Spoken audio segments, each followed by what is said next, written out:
как влезнах в кръчмата да я видя, защото я отвориха току-що. То, какво да ви кажа, то тук е някакво уникално место.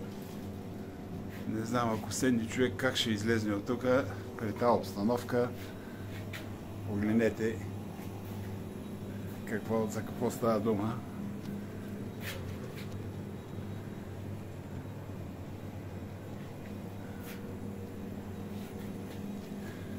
Ами ето и кръчмара, който ми позволи да снимам. Здравей, Христо съм аз, приятно ми. Здравей, Николай, съм аз, добре дошли. Да, ще дойдат хора тук, сигурен съм. Винаги, да. Качвам го в YouTube.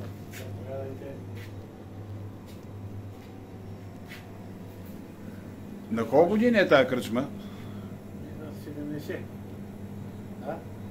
Знам, че едно време тук са живели над 1000 човека, верно ли? Над 1000. Ясно. Ясно. Кръчма Штайнер се казва. Кръчма? Штайнер. Штайнер. Да. Значи ли нещо? Да. Значи, да, но дълго за обяснение.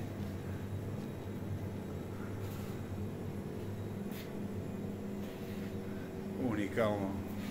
А горе-долу менюто какво е? Горе-долу, какво предлагаш? Скара, по принцип, скара пържени домашни картофи, салати. Браво. Много ти благодаря, че ми позволи да снимам. Всичко добро ви желая. Ето, гледайте какво е. Влюбих се в тази кръчма, ще дойда специално. Тук хотелчето лошо, че не работи. Нямало менеджер.